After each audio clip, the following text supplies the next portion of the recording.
रहना है। आज की ये हमारी यूजीसी नेट 18 जून 2023 की लास्ट वीडियो है, लास्ट क्लास है आप सबके सामने। ये इस क्लास को आप सभी लोग बहुत ही ध्यानपूर्वक देखिएगा और अंत तक बने रहिएगा आप सभी लोग, है ना। कल मॉर्निंग में आप सभी की जो है पेपर है और अपने निर्धारित समय पर आप सभी लोग निकल जाइएगा। और मुझे उम्मीद है कि ऐसा कोई भी स्टूडेंट इस क्लास में नहीं होगा जिसके पास अभी प्रिंट आउट ना हो, फ़ोटो ना हो। सभी के पास होने चाहिए इस समय print out, photo, pen, admit card, original ID. ये आप सभी लोग अपने एक फाइल में या एक कॉपी में या एक बैग में अभी रख लीजिए, है ना, ताकि कल मैं मॉर्निंग में आप लोगों से केवल बात कर पाऊँगा, है ना। लाइव क्लासेस वगैरह बिल्कुल नहीं दे पाऊँगा आप सबके लिए, है ना। तो उन्हीं के क्रम में आज की जो ये क्लास होने वाली है, केवल महत्वपूर्ण पॉइंट पर बात करूंगा। और ये वो पॉइंट होंगे जो विगत वर्षों में 2 से 3 बार रिपीटेड होंगे, 2 से 3 बार रिपीटेड होंगे, उन्हीं पर बात करूंगा। सबसे पहले मैंने लिया है principle of social group work को, और आप सबको पता होगा HB ट्रेकर का नाम आता है। 1948 में ये किताब है principle of social group work, 1948 में। एक सवाल है मेरा कि सामाजिक समूह कार्य में जो समूह के सदस्य हैं वो सेवार्थी हैं, ये स्टेटमेंट किसने दिया? सिराज, बताओ। और भी कोई बच्चा? सुनीता? सर ट्रैकर में HB ट्रेकर। बिल्कुल सही जवाब, HB ट्रेकर, बहुत बढ़िया जवाब, HB ट्रेकर। HB ट्रेकर ने व्यक्तिगत समाज कार्य में अगर मैं बात करता हूं तो उसने कहा है समूह के साथ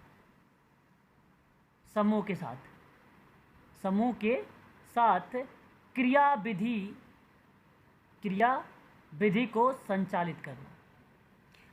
और यही वजह था कि इसने सेवार्थी का नाम दिया। तो समूह जो कार्य है ना, वो व्यक्तिगत कार्य की तरह करना, व्यक्तिगत की तरह काम करना। यही तो वजह है कि वो उसने कहा कि ये सदस्य जो हैं वो सेवार्थी हैं, यही रीज़न था। तो इसने कुल टोटल 10 सिद्धांत दिए हैं, जिनमें से आपके 4 ऑप्शन में से 3 आते हैं, 1 नहीं आता है। ध्यान से सुनिएगा। नियोजित समूह संगठन का सिद्धांत, विशिष्ट उद्देश्यों का सिद्धांत, उद्देश्यपूर्ण कार्यकर्ता समूह संबंध का सिद्धांत, निरंतर व्यक्तिकरण का सिद्धांत, निर्देशित समूह बातचीत का सिद्धांत, लोकतांत्रिक समूह सिद्धांत और आत्मनिर्णय भी इसी क्रिया को रिप्रेजेंट कर देगा। फ्लेक्सिबल का मतलब होता है लचीलापन। कार्यात्मक संगठन का सिद्धांत, प्रगतिशील कार्यक्रम के अनुभव का सिद्धांत, संसाधन उपयोग का सिद्धांत। ये टोटल 10 सिद्धांत हैं। और इनमें बताऊं पेपर में आया कौन कौन से है। नंबर 1 निरंतर व्यक्तिकरण का सिद्धांत, नंबर 2 उद्देश्यपूर्ण कार्यकर्ता का सिद्धांत, नंबर 3 नियोजित समूह संगठन का सिद्धांत, नंबर 4 लोकतांत्रिक का सिद्धांत, प्रगतिशील का कार्यक्रम का सिद्धांत और संसाधन उपयोग का सिद्धांत, और 1 आता है मूल्यांकन। ठीक है, तो ये कुल टोटल 10 सिद्धांत है ना। आशा करता हूं कि अगर आपसे सामाजिक समूह कार्य के सिद्धांत से प्रश्न पूछा जाएगा तो आप सभी लोग बता दोगे। ऐसा कर पाओगे परीक्षा में अगर इससे सवाल बने तो, क्योंकि ये सवाल बनेगा। एक बार स्पष्ट करिएगा प्लीज। देखो भाई, एक एक्टिव हो ही रहो, है ना। तो इस PDF में केवल मेन चीज़ों को मैंने लिया है। आप ये ऐसा मत सोचिएगा कि क्रम में सर नहीं लिया है, आगे पीछे लिया है। केवल मेन चीज़ें मैंने इस PDF में मेंशन किया है, महत्वपूर्ण चीज़ें। एक शब्द और आपके सामने आएगा और वो होगा सामाजिक सामुदायिक संगठन होगा, है ना। अच्छा सॉरी, यहाँ तो बेसिकली सामाजिक समूह कार्य है, सोशल ग्रुप वर्क है। सोशल ग्रुप वर्क के अंतर्गत ना प्रारूप आता है, प्रारूप परीक्षा में आएगा। और नाम ध्यान रखिएगा, पापेल एंड रोथमैन ने सन 1966 में 3 प्रारूपों का प्रतिपादन किया था। अर्थात एक था सामाजिक लक्ष्य का, और एक था औपचारिक प्रतिरूप, और एक था पारस्परिक। ये 3 थे, लेकिन तीनों में ना अलग अलग पर्सन भी अपनी एक रोल इन्होंने अदा किया है। जो रोल है वो मुख्य के रूप में है, मेन के रूप में है। तो जैसे सामाजिक लक्ष्य का प्रारूप अगर पूछेगा तो पापेल एंड रोथमैन का ही नाम आएगा, है ना, पापेल और रोथमैन का नाम आएगा। देखिए बहुत बच्चों को तो ये चीज़ें पता होंगी, मुझे जहाँ तक उम्मीद है बहुत बच्चों को तो इससे इनके बारे में तो पता ही होगा। पता ही एक बार मालूम है कि नहीं मालूम है? सोशल ग्रुप वर्क मॉडल में प्लीज़ बताइए भाई। ये सर मालूम है। मालूम है ना? तो इसी क्रिया में अगर मैं आपसे बात करता हूँ तो एक बार आप ध्यान रखिएगा कि इंडिविजुअल के रूप में पूछता है। जब सोशल गोल मॉडल पूछा जाए सामाजिक लक्ष्य का तो पापेल एंड रोथमैन का नाम लगाइएगा। देखो सामाजिक चेतना और सामाजिक जिम्मेदारी पर आधारित होगा। सामाजिक चेतना और सामाजिक जिम्मेदारी पे अगर कोई आधारित होगा तो सामाजिक लक्ष्य का जो है प्रारूप या प्रतिरूप आधारित होगा। एक है उपचार या उपचारी प्रतिरूप। बिंटर आरडी पेपर में आया हुआ सवाल है। ये मुख्य ध्यान जो है उपचार व्यक्ति के व्यवहार पर होता है।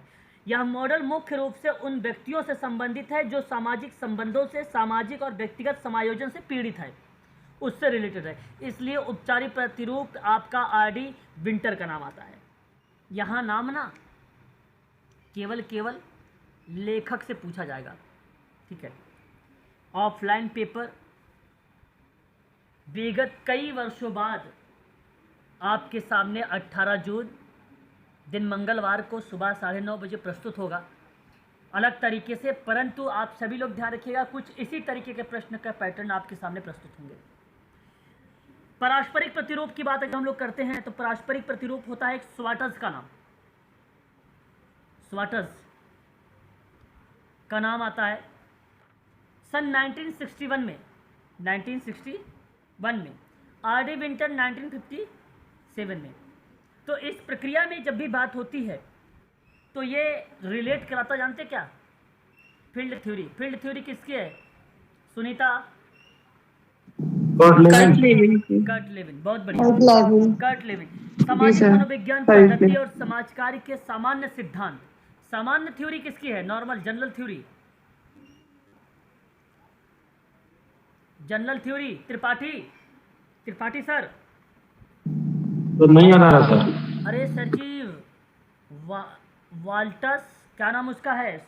वार्टालैम्फी, नहीं वार्टालैम्फी, हाँ Bertalanffy. System theory, general system theory होगा ना वो, तो सिस्टम थ्योरी है सर वार्टालैम्फी की। अरे महान भाव, सिस्टम थ्योरी को ही जनरल थ्योरी भी बोला जाता है, उसी को जनरल थ्योरी के नाम से जाना जाता है, वार्टालैम्फी की। ये थ्योरी और समाज कार्य के सामान्य सिद्धांतों को काम के प्रभावित और व्युत्क्रम का पाठ है, जहां उपचारात्मक प्रक्रियाओं का सम्मेलन होता है, समावेश होता है, इस परिप्रेक्ष्य में नाम आता है। इनटेक थ्योरी नाम सुना? Intake, set out, sorry set out की है इनटेक थ्योरी। नो स्टीफन्स और हैनकिंग्स एक दो विद्वान हैं जिन्होंने इनटेक मॉडल और इनटेक थ्योरी में अपनी भूमिका निभाते हैं, है ना, वहाँ पर वो आता है। प्रॉब्लम सॉल्विंग आपको मालूम होगा, आज बताया था। मनोचिकित्सा गार्टन हैमिल्टन। अल्पोर्ट यार, मनोचिकित्सा है ये। मनोचिकित्सा, कहाँ जा रहे हो आप लोग? मनोचिकित्सा है ये। गाल्टन हैमिल्टन का नाम यहाँ कहाँ आएगा, है ना। गेस्टाल्ट थेरेपी, साइकोट्रामा, लेन देन एक्सचेंजेस वाले क्रिया में आपको आगे बढ़ेगा, वो आपका जाज होमस का। विकासात्मक मॉडल बताइए जरा, एक लास्ट विकासात्मक मॉडल। Auto rank. अच्छा, आप तुक्का मार रहे हो कि कुछ अपने आप से बोल भी रहे हो? तुक्का मार रहे हो? बेरुस्टीन विकासात्मक मॉडल में बेरुस्टीन का नाम आता है 1955। सर 1955 का बेरुस्टीन। मैं इस बात से सहमत हूँ कि शायद अगर आप लोग इसमें से कुछ बच्चे ऐसे हैं कि अगर क्वेश्चन देखेंगे तो शायद ऑप्शन उनको आज याद आ जाएगा,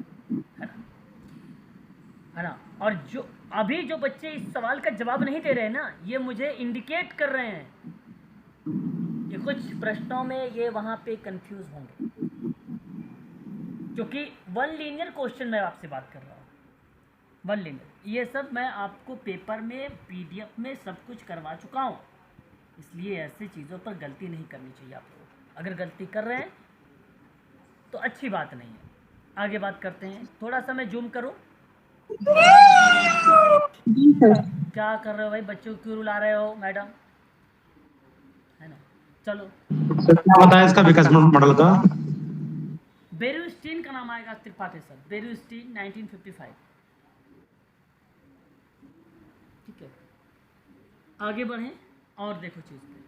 यहाँ इम्पोर्टेंट के रूप में टकमैन और ट्रेकर ये है। देखो क्रम आपसे पूछा गया, देखो ये इग्नू की किताब का है, Indira Gandhi national open university. ये इग्नू की बुक का पीडीएफ मैंने बनाया है। यहाँ पे गूगल करेंगे तो 1965 मिलेगा आपको, है ना। आपके पास जब आप क्लेम लगाओगे ना, तो आपके पास साक्ष्य होना चाहिए। क्या होना चाहिए? सबूत क्लेम पर। 1965 आपको केवल नेट पे मिलेगा, नेट पे, किताबों में नहीं मिलेगा, नेट पे मिलेगा। तो मैं आपसे कहूँगा 1963 लगाइएगा। अगर 65 ऑप्शन में रहेगा तो आप 65 को करिएगा, 63 को करिए। वहाँ पे प्राथमिकता अधिक गलत हुआ तो क्लेम करिएगा, तो क्लेम करिएगा, है ना। क्योंकि किताब मैं आपसे नहीं कर रहा हूँ, आप किताब इग्नू की देख भी सकते हो। यहाँ मैंने कोई टाइप नहीं किया है, इग्नू का ही फ़ोटो क्लिक करके मैंने इसकी पीडीएफ बनाया है। तो यहाँ पे लिखा हुआ है टकमैन का 1963, forming, storming, norming, performing and adjourning. ये क्रम है। क्या है? क्रम है। तो पहले एफ आएगा, फिर एस आएगा, फिर एन आएगा, फिर पी आएगा, फिर ए आएगा। ठीक है, इस तरीके की चीज़ें आएंगी। आप यहाँ पे चाहो तो जिस तरीके से आप सभी लोग याद करते हो 5 वावेल्स, तो यहाँ पर याद कर लीजिए 2 वावेल जो है, एक वावेल आएगा आपका लास्ट में। ठीक है, एक एफ को शुरुआत में आप 4 याद कर लो कॉन्सोनेंट। एफ से फॉर्मिंग, एस से स्टॉर्मिंग, एन से आपका नॉर्मिंग और पी से परफॉर्मिंग। ठीक है, तो बड़ा आसान है ना। उसके बाद इसको तो मैंने कई बार बता चुका। इसके बाद देखिए 1972 में बिगिनिंग यानी प्रारूप, समूह भावना का आविर्भाव, मित्रता का विकास और सशक्त समूह और समूह का पतन, यह आपको ध्यान रखना है। तो ये आपके लिए थोड़ा सा इम्पोर्टेंट बन जाएगा, ये भी आपके लिए इम्पोर्टेंट रहेगा। तो 2 ही चीज़ें बताई हैं, प्लीज़ इसको ध्यान रखिएगा। बाकी देखिए इस चीज़ पर और भी है, आप थोड़ा सा नज़र दौड़ा सकते हैं, ठीक है, इधर उधर करके, लेकिन 2 बहुत इंपॉर्टेंट है, दोनों को आप ध्यान रखिएगा। ठीक है, क्लास ठीक है। अभी देखो मैं जो बात कर रहा हूँ आप लोगों से केवल मेन चीज़ों पर ही बात कर रहा हूँ, है ना। अब देखिए ये अप्रोचेस है। अप्रोचेस में अगर हम बात करते हैं तो जिसको हम लोग बोलते हैं उपागम, यहाँ अप्लाइड प्रश्न बनेंगे या एप्लीकेशन बेस्ड क्वेश्चन बनाए जाएंगे, क्वेश्चंस बनाए जाएंगे। रेमेडियल होता है जो उपचारात्मक प्रारूप के बारे में जाना जाता है। रिक्रिएशनल होता है जो मनोरंजनात्मक के रूप में जाना जाता है। प्रिवेंशन यानी प्रिवेंटिव भी कह सकते हो आप इसको, निवारण के रूप में। डेवलपमेंटल जिसको आप विकास या विकासात्मक संबंध में भी जान सकते हो। ये अप्रोच है उपचार को लेकर बात कर। और यहाँ सवाल बता भी देता हूँ आपको, अभिकथन या तो कूट की पहचान, 2 टाइप के प्रश्न बनेंगे बस यहाँ से। और जब भी बात करनी, देखो मैंने पहले बता रखा, विकास की बात कर रहे हो तो सार्वभौमिकता बात करिए, पक्षपात रहित बात करिए आप, सार्वजनिक तरीके से पक्षपात रहित बात आप करिए, यही बेटर रहेगा आप सबके लिए, है ना। आगे बात करते हैं। अच्छा ये तो मैंने अभी बता दिया ना, सामाजिक समूह, लक्ष्य, उपचार, रेमेडियल, इंटेक, समस्या सुलझाना और साइकोपचारात्मक, अल्पोट एंड विकासात्मक। यहाँ पे देखो लिखा भी है भाई, पापेल रोथमैन 1957, है ना, लिखा हुआ है, मैंने भी बताया आपको। पारस्परिक स्वाटस इनटेक का भी नाम आ जाएगा नीचे, ठीक है। यहाँ पर आप देख सकते हैं आगे प्रॉब्लम सॉल्विंग में आपका मालूम होना चाहिए H पार्लियामेंट 1957, है ना। उसके बाद ये अल्पोर्ट और ये बेरुस्टीन का नाम आ जाएगा, ठीक है। इतना क्लियर हो गया? बताइए समाज कार्य जी के सर। फिर बात कर लेते हैं। सर अल्फोंस वाला कब आया था सर, ये साइकोथेरेपेटिक वाला देखो मॉडल? ये व्यक्तित्व में बात हुई है, इसका कोई एग्जैक्ट वर्ष कहीं पर भी नहीं है ना। इससे व्यक्तित्व का विकास पे अल्पोर्ट ने बात किया था, व्यक्तित्व के पर्सनालिटी डेवलपमेंट पर बात किया था, इसलिए इससे पहले कार्ल जुंग वगैरह का नाम आता है ना। इसलिए कहीं इसका एग्जैक्ट वर्ष ना एस के मंगल की किताब में है ना कहीं और। नेट वगैरह पर मैंने ढूंढा नहीं, अगर ढूंढा होता शायद मिल जाता, लेकिन मैं कहूँगा कि पेपर में आएगा नहीं रिपोर्ट का। ठीक है सर। भारत में व्यवसायिक समाज कार्य की बात अगर हम करते हैं तो sir Dorabji Tata graduate school of social work 1936 आप सबको भली भांति तरीके से पता है। इसकी क्या हुई है उस दिन, उस वर्ष में? क्या बात, एस्टेब्लिशमेंट सर, स्थापना। बहुत बढ़िया। ये उसकी इस्टेब्लिश की गई थी, जैसा कि अभी अभी आप लोगों ने मुझे इसके बारे में बताया, Tata institute of social science के बारे में। सत्य बात है आप सभी के लिए यहाँ पे। इसमें मैं आप लोगों से ये बताने का प्रयास कर रहा हूँ कि Tata institute of social science का जो उद्देश्य है, विज़न है, वो उच्च शिक्षा में उत्कृष्टता का एक संस्थान बनाना है, जो ज्ञान के विकास और अनुप्रयोग के माध्यम से लगातार बदलती जो सामाजिक वास्तविकताएं होती हैं उनका जवाब देना होता है। यह एक जन केंद्रित परिस्थितिकी रूप में टिकाऊ और न्यायपूर्ण समाज बनाने की दिशा में जो भी सभी के लिए सम्मान, समानता, सामाजिक न्याय, मानवाधिकार को बढ़ावा देता है और उनकी रक्षा करता है। Tata institute of social science नाम इसका परिवर्तित हुआ 1944 में। नाम परिवर्तित हुआ 1944 में। पहले इसको 1936 में क्या नाम जानते थे हम लोग? Sir Dorabji Tata graduate school of social work के रूप में हम इसको जानते थे। स्थापना क्या था? दोराबजी टाटा ही नाम है, टाटा दादा भोई करके नाम आता है, उन्हीं का नाम है। इन्होंने ही इसकी स्थापना की थी और 1944 में नाम बदला, टाटा सामाजिक विज्ञान संस्थान कर दिया। आपको बता दें कि 1964 में संस्थान के इतिहास में एक महत्वपूर्ण मील का पत्थर था जब इसे विश्वविद्यालय अनुदान आयोग अधिनियम यानी यूजीसी 1956 की धारा 3 के तहत विश्वविद्यालय के रूप में इसको क्या कर दिया गया? घोषित कर दिया गया। किसको?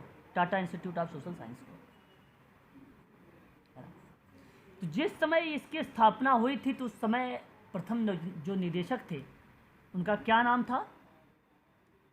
मैंने पढ़ा डॉक्टर मनसाल। क्या नाम था वो? क्या नाम है? सुनीता?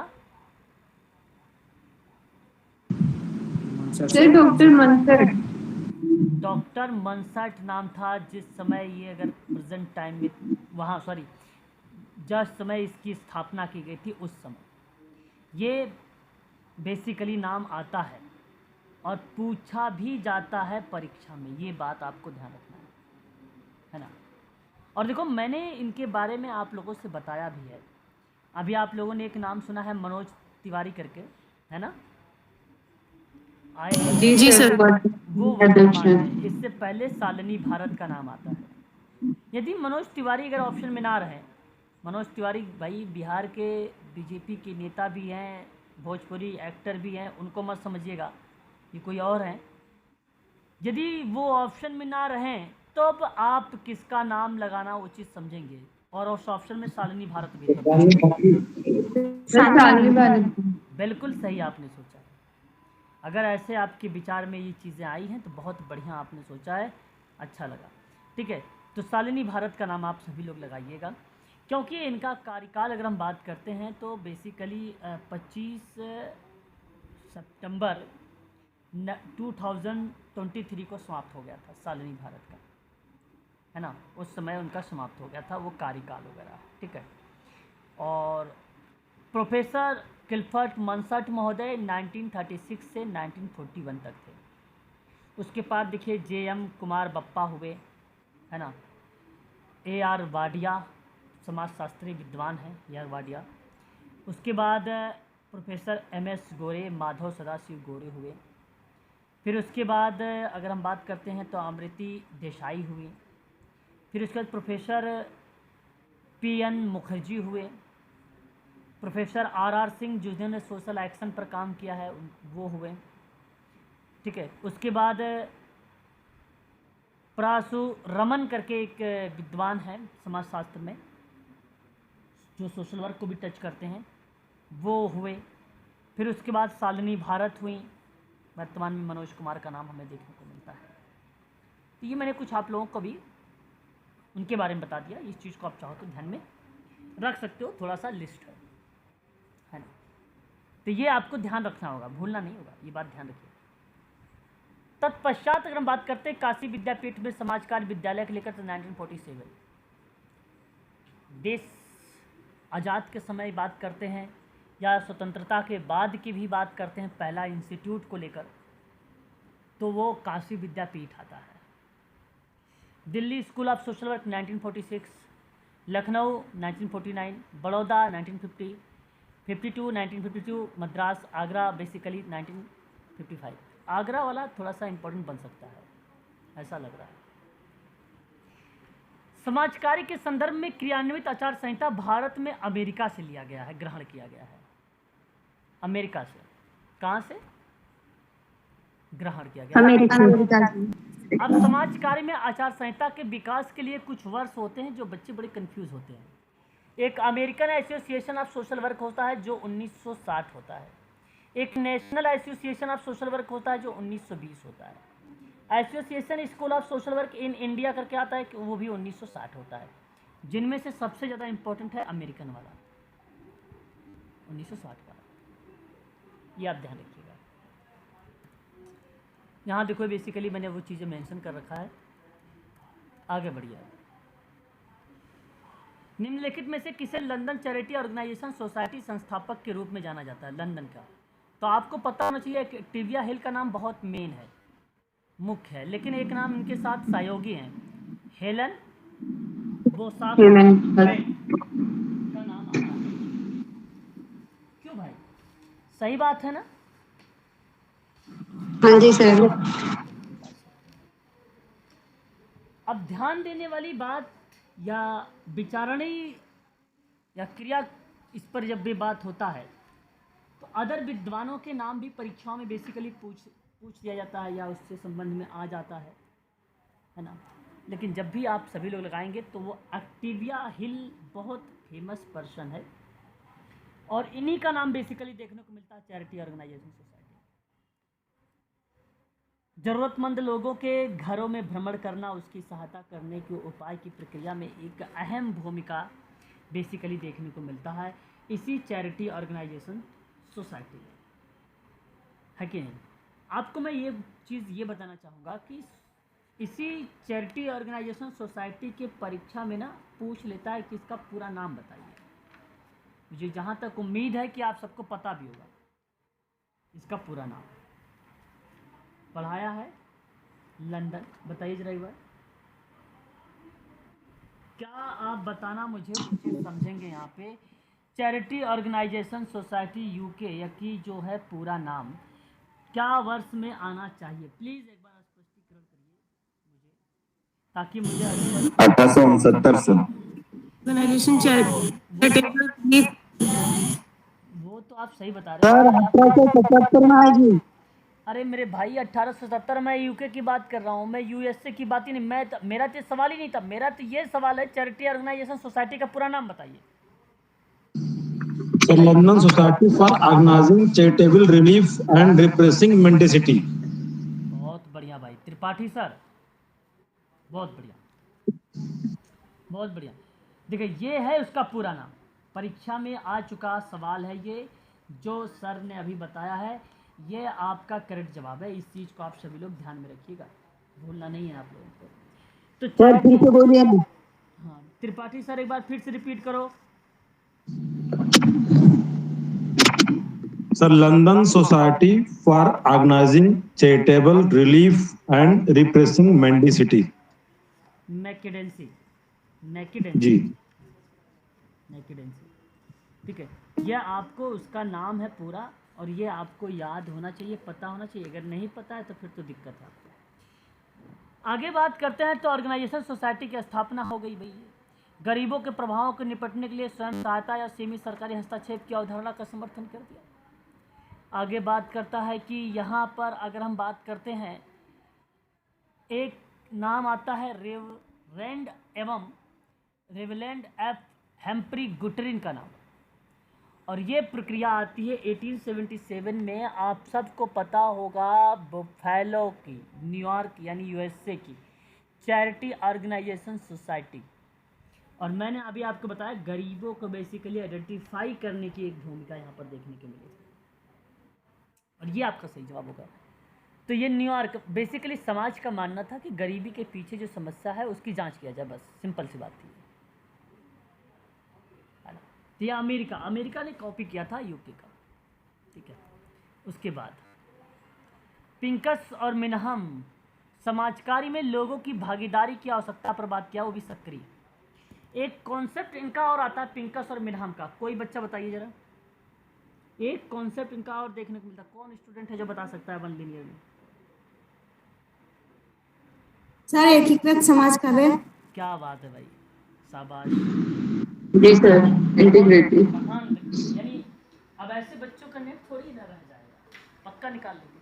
मुझे लग रहा था कोई नहीं बता पाएगा। बिल्कुल सही। एकीकृत समाज कार्य की अवधारणा में अगर किसी विद्वान ने अगर बात किया है तो वह पिंकस और मिनहम की अवधारणा आती है, वो ये बात आपको ध्यान रखना है। आगे बात करेंगे तो यहाँ एक चीज़ और मुझे याद आ गया है अभी, जैसे देखो बहुत नाम आप लोगों ने सुना है, गार्टन हैमिल्टन। दो तीन बातें ध्यान सुनिए। पहला बात, अगर पेपर में 18 तारीख को मिला मंगलवार कल, तो एक तो 1937 मिलेगा, वो रहेगा basic concept in social work, ये मिलेगा। उसके बाद एक मिलेगा 1941 underline philosophy of social case work, एक ये मिलेगा। और समाज और व्यक्ति व समाज,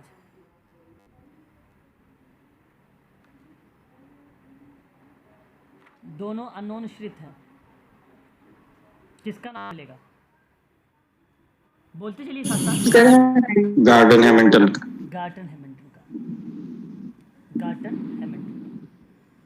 ये आपको ध्यान रखना है इसके अंदर। व्यक्तिगत समाज कार्य के जनक मैरी रिचमंड। कौन है? मैरी रिचमंड 1917 में सोशल डायग्नोसिस, 1922 में what is social case work या from to charity social case work, 1899 में friendly visitor among the poor करके पुस्तक। ये तीन चीज़ें आ जाएंगी किसकी? मैरी रिचमंड की। देखो मैं यहाँ पर आपको जो चीज़ें बता रहा हूँ ये परीक्षा के लिए इम्पोर्टेंट है, बाकी मैं आपको करवा चुका हूँ, है कि नहीं? बताइए ऐसा कोई चीज़ है जो मैं आप लोगों को ना करवाया हूँ अभी तक जो जिक्र कर रहा हूँ? नहीं सर, ऐसा नहीं सब। बस मैं केवल आज की क्लास में आपको मेन चीज़ें मैंने उठाया हूँ, ये मैं आपको केवल फोकस कर रहा हूँ 1 से लेकर 10 यूनिट तक क्या क्या चीज़ें आपको यहाँ पर इम्पोर्टेंट रहेगी बस। उसके बाद देखिए आगे बढ़ते हैं।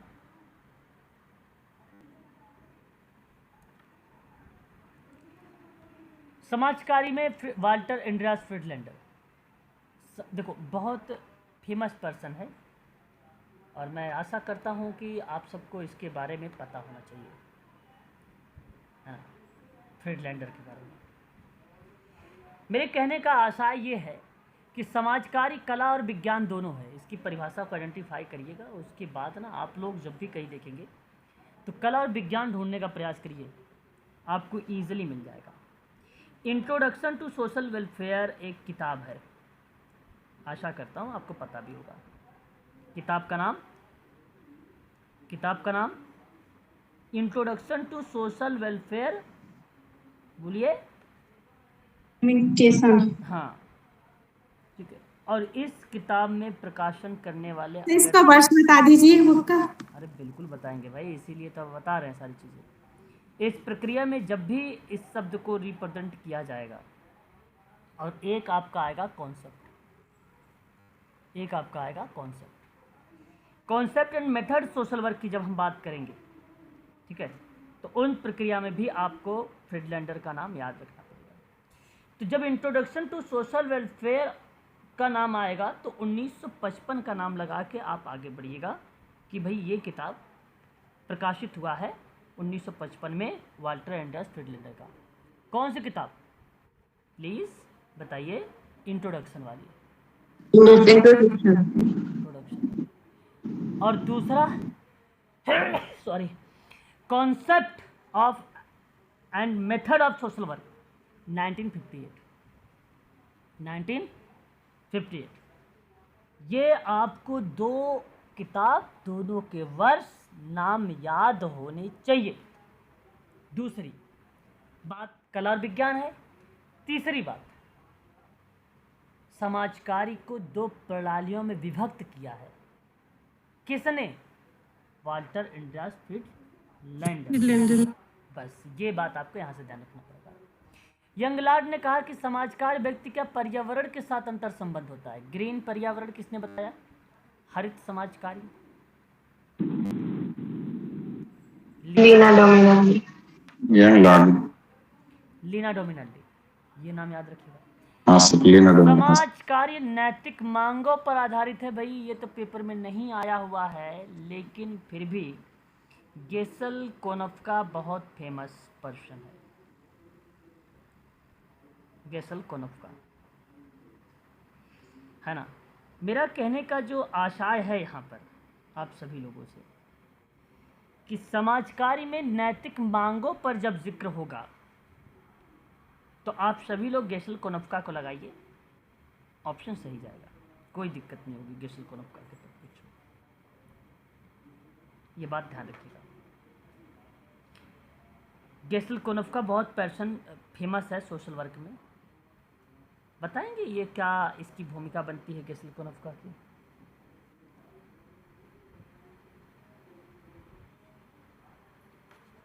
बताएंगे जरूर, प्लीज़ बताइए एक बार, शांत ना रहें। गेसल कोनफ्का, देखो मैं आपको बता दूं, ग्लोबल डिफाइन और सोशल वर्कर के बारे में प्रैक्टिस बेस्ड अगर किसी ने बताया है तो वो गेसल कोनफ्का है। एक मिनट, ये है गेसल कोनफ्का। क्या नाम बता रहा था अभी इसके बारे में कि अगर मैं बात करूँगा एडमिनिस्ट्रेशंस में तो भी गेसल कोनफ्का का नाम आ जाएगा, और अगर मैं गेसल कोनफ्का की बात करूँगा global definitions of social work में तो भी गेसल कोनफ्का का नाम आ जाएगा। बड़ा फेमस पर्सन है, ऐसे शब्दों में आपको ध्यान रखना पड़ेगा यहाँ पर। बीजिक है, समाज कार्य गत्यात्मक है, मतलब डायनेमिक है, डायनेमिक है। ये प्रक्रिया बेसिकली रिप्रेजेंट करता है। मुझे नहीं लगता कि इतना इम्पोर्टेंट है, फिर भी आप इस परिभाषा को याद जरूर रखेंगे। Very very most important point, व्यक्तिगत समाज कार्य के चरण। पहले प्रवेश, अध्ययन, सामाजिक निदान, उपचार, मूल्यांकन, समाप्ति, है ना। इस प्रक्रिया में जब भी कभी नाम अगर आता भी है ना तो किसका नाम आता है? Mary Richmond. Mary Richmond. Mary Richmond.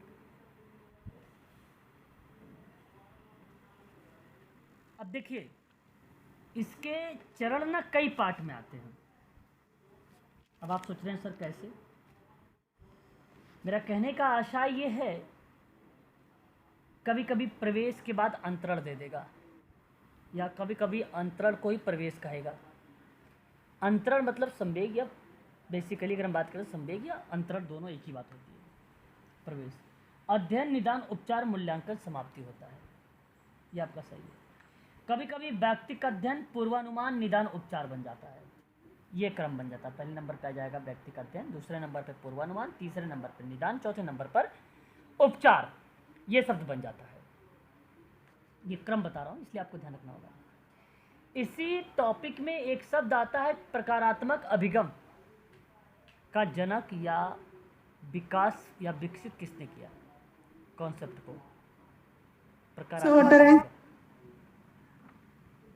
बिल्कुल सही बात ऑटो रहे। स्थिति में व्यक्ति, person in situation, person in situation.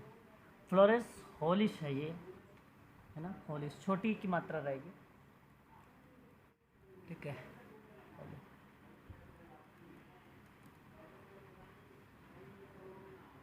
व्यक्तिगत समाज कार्य के मामले में संस्थापक कौन है?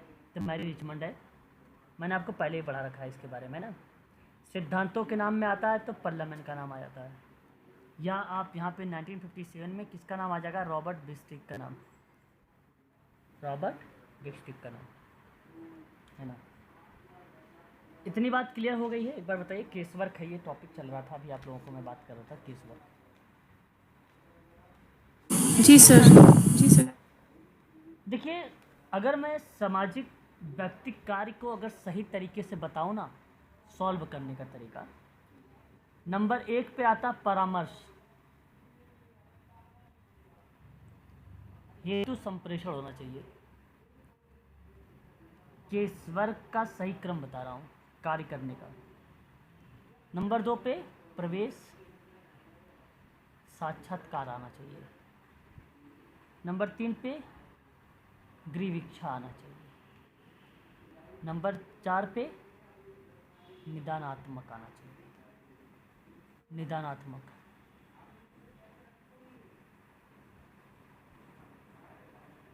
ये आपका इसके अंतर्गत बन जाएगा मेन पॉइंट, जो सही क्रम को दर्शाएगा।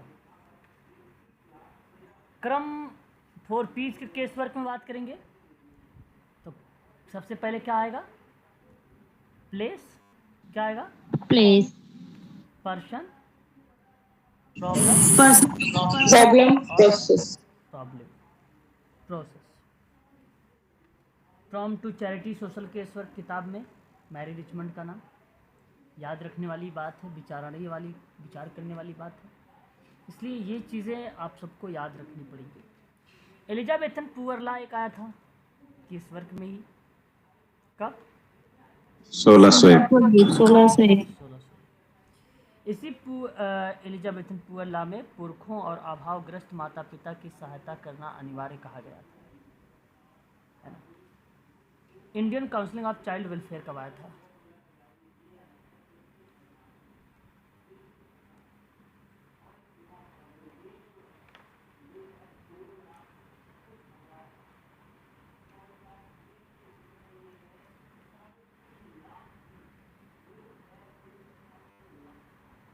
Hmm. 1989। क्या 1989 है? 1952 है भाई। बताइए 1952 है कि नहीं है? बोलो। जी सर। 1952 है, 1952 है, ये आपको ध्यान में रखना होगा, है ना, ठीक है। भारत में व्यवसाय समाज कार्य कहाँ से आया था?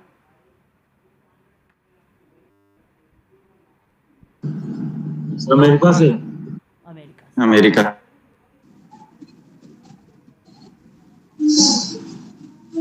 बिल्कुल सही जवाब,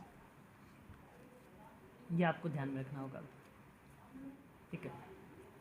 उसके बाद अगर हम लोग बात करते हैं व्यक्तिगत समाज कार्य के अंतर्गत, तो और भी प्रक्रियाएं इसके अंतर्गत मेंशन की जाती हैं, है ना। पार्लियामेंट ने सामाजिक निदान को कितने प्रकार बताए हैं? सर 3। हाँ, बताइए।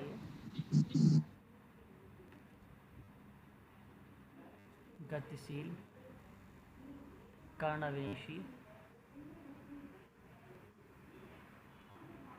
और उपचारात्मक, और उपचारात्मक, यह आपको ध्यान में रखना होगा इसके अंतर्गत, ठीक है।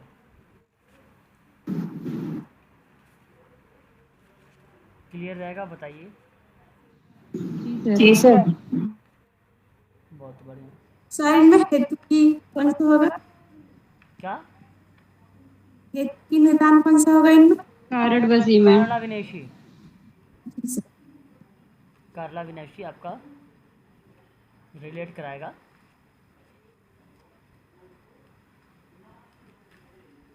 किसको? हेतु की विज्ञान को, है ना। उसके बाद देखिए सामाजिक समूह के वर्गीकरण। देखो ड्वाइट एंड सैंडरसन का नाम छोड़ दीजिए, ऐच्छिक अनैच्छिक की बात करते हैं। मिलर आईएमपी हैं, इनका नाम रखिए। क्षैतिज और ऊर्ध्वाधर, हॉरिजॉन्टल एंड वर्टिकल की बात करते हैं ये दोनों। एफ्टोनिज समुदाय और समितियाँ, गेसलसॉफ्ट और गेवेनसॉफ्ट, इनका नाम छोड़ दीजिए। सीएच कूले प्राथमिक और द्वितीयक समूह। गिडेंस का नाम छोड़ दीजिए, समनर, अंतः समूह और बाह्य समूह। ठीक है, ये बात आपको ध्यान रखना है, 4-5 पॉइंट।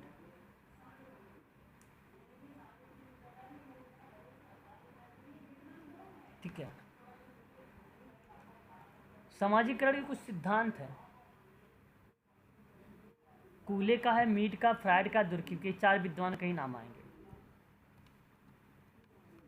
दर्पण, आत्म दर्पण का सिद्धांत किसने दिया है? CH फूले। CH फुले, सीएच कूले ने। सामाजिकरण के सिद्धांत में दुर्कीम का भी नाम आता है, याद रखिएगा। सामाजिकरण के सिद्धांत अगर हम बात करेंगे तो याद रखेंगे आप सभी लोग।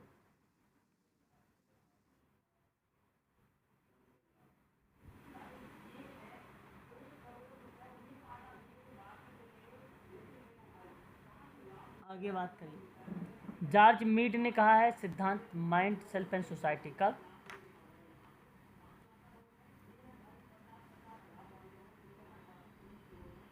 कब बताइए? 1934 में भाई।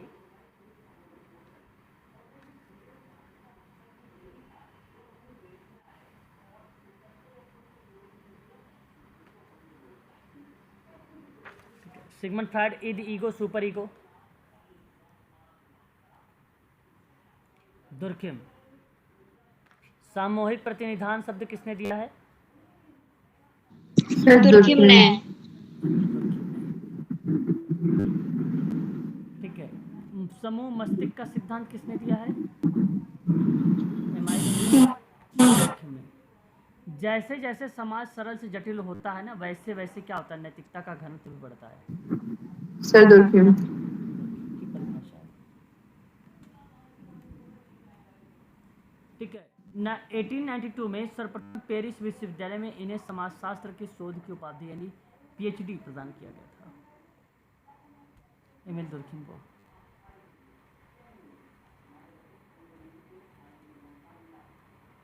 ये देखिए किताब है, ठीक है, ये किताब है या कॉन्सेप्ट है दुर्किम के, कॉन्सेप्ट दिए गए हैं एमिल दुर्किम के।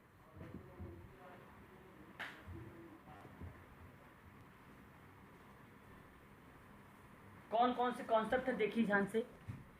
श्रम विभाजन का सिद्धांत 1893, the rule of sociological method 1895, the suicide 1897, the elementary of form of religious life 1912। ये इंपॉर्टेंट है, ठीक है, ये चीज़ें आपको यहाँ पर मिलेगी। मैलिनोवस्की, संस्कृति वह साधन है जिसके अनुसार मनुष्य अपने शारीरिक और मानसिक और अंतिम रूप में बौद्धिक अस्तित्व को बनाए रखने में सफल होता है। ये तो बात सत्य है। संस्कृति के बारे में यहाँ पे देख सकते हैं 7 आवश्यकताएं हैं, मैं पहले ही बता रखा हूँ उसके बारे में। पार्सन्स अभी कल ही बताया हूँ आप लोगों से। शक्ति अभिजन मिल्स का नाम, शक्ति जो है अभिजन, शासक अभिजन पैरेटो, विल्फ्रेड पैरेटो का नाम। शासक वर्ग शोषित वर्ग कार्ल मार्क्स का नाम। निषेधात्मक समूह रिजमैन का नाम। ये बात ध्यान रखिएगा। निर्जातिता शब्द जो है समदर का नाम। सत्तावादी व्यक्तित्व का नाम एंडोर्नी का। सामाजिक व्यवहारवाद जॉर्ज मीड का। प्राथमिक विचलन हेल्मर्ट का नाम।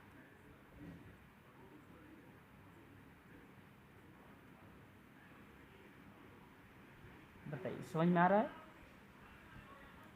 जी सर। मिला के दिखाई जरा एक बार। सामूहिक प्रतिनिधित्व किसका नाम आ जाएगा? Durkheim Durkheim sir. दुर्खिम का। आदर्श प्रारूप Max Weber. Max Weber. Weber. Phule. चेतनात्मक फूले। संस्कृति। शरद अच्छा सर जब, आग। हाँ बताइए। हाँ सर ठीक है ठीक है।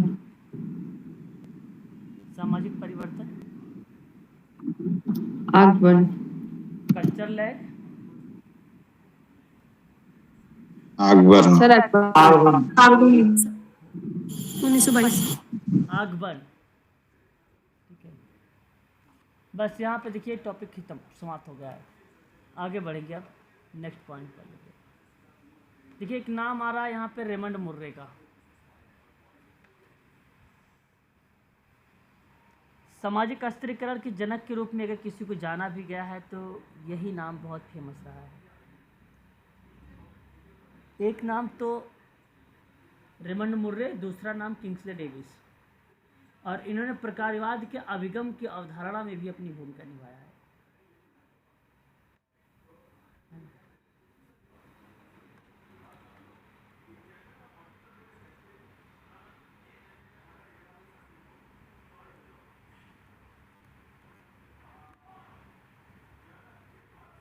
अब देखिए यहाँ पर विवाह के आधार पर परिवार बताया गया है। एक विवाही परिवार पता होगा, एक पुरुष या एक स्त्री से विवाह होना है ना।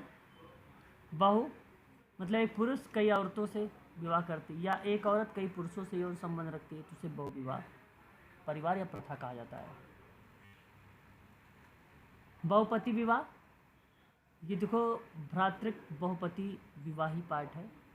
परिवार इसमें सभी पति आपस में भाई होते हैं। नीलगिरी की टोडा और जौनसार की खश और मालाबारी तट पर ये नायर जनजाति में पाया जाता है। भ्रातृक बहुपति विवाह। अभ्रातृक बहुपत्नी परिवार, इनमें कोई आवश्यक नहीं है। परिवार इसमें कोई आवश्यक नहीं है, सभी पति आपस में भाई ही हो।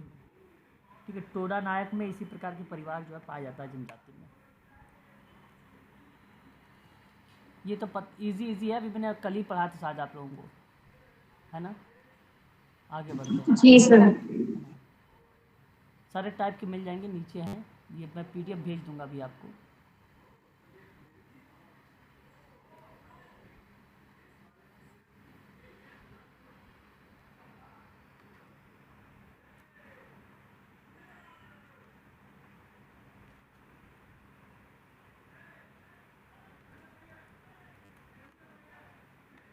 बताइए मनोविश्लेषणात्मक सिद्धांत किसका है? Sigmund Freud. Sigmund Freud. तीन स्तर किसने बताए कौन कौन से? चेतना, अर्धचेतन, अचेतन। यहाँ देखिए सिगमंड फ्रायड। तो प्राइम सर। हाँ, वर्तमान से कौन सी अवस्था या कौन सा स्तर टच होता है वर्तमान की स्थिति को? चेतना। चेतनात्मक, बिल्कुल सही जवाब। अर्धचेतन में याद करना, या जब मन से ज़्यादा जोर दिया जाए तो उसे याद करने की बात कर रहा था, उसे हम लोग अर्धचेतन का नाम देते हैं। ठीक है, चलिए ये देखिए बेसिकली जो तीन है सिगमंड फ्रायड के, जानते हैं क्या है ये व्यक्तित्व के विभाजन है तीन। ईद क्या है? यह सुखवादी सिद्धांत पर आधारित है, या अचेतन मन से जुड़ा हुआ है। काम प्रवृत्ति सबसे बड़ा सुख होता है। काम प्रवृत्ति सबसे बड़ा सुख। इदम पाश्चिक प्रवृत्ति से जुड़ा हुआ है। ईद ईगो अहम को निर्धारित करेगा, तो यह वास्तविकता से जुड़ा है। ईगो आदर्शवाद से जुड़ा हुआ है, सुपर ईगो।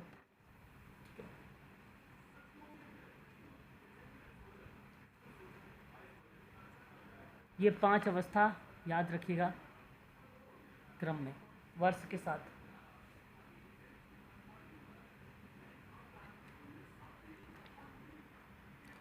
ओडिपस और इलेक्ट्रा ग्रंथि पाई जाती है सिगमंड फ्रायड की। 8 अवस्था एरिक एरिक्सन की, यहाँ पर देख रहे हैं मनोसामाजिक सिद्धांत या मनोसामाजिक विकास का सिद्धांत।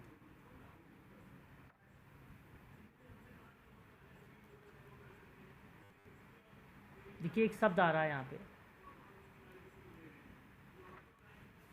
मनोसामाजिक विकास के सिद्धांत विशेषता में। नाम याद रखिएगा यहाँ पे 3R, ठीक है। कांडता, कर्मकांड और कर्मकांडवाद, ठीक है, ये आपको याद रखना होगा। सर ये किसका है 3R? एरिक एरिक्सन का। Okay sir. 3R Erik Erikson का।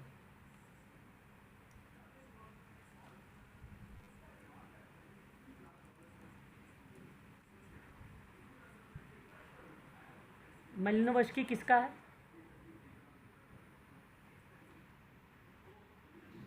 Hierarchy of need. पदक्रम मलिनोवस्की कह रहा हूँ यार। आवश्यकता पदानुक्रम सिद्धांत किसका है? अब्राहम मैस्लो का। Abraham Maslow. देखिए ये सबसे पहला शारीरिक आवश्यकता, सुरक्षा की आवश्यकता, स्नेह और संबंध का, आत्मसम्मान का और आत्मबोध का, ये 5 अवस्थाएं याद रखिएगा क्रम में। ऊपर के 2 जो होते हैं वो उच्च स्तर होते हैं, नीचे जो 3 होते हैं वो निम्न स्तर होते हैं, ठीक है, ये आपको ध्यान रखना है। कार्ल रोजर्स के व्यक्तित्व का मानवतावादी सिद्धांत है। देखो व्यक्तित्व का मानवतावादी सिद्धांत और व्यक्ति केंद्रित बल देता है, तो कार्ल रोजर्स व्यक्ति पर केंद्रित होता है। और अनुभाविक अधिगम का सिद्धांत भी इसी के द्वारा आता है। कार्ल रोजर्स अमेरिकी विद्वान रहे हैं। अनुभाविक अधिगम का सिद्धांत,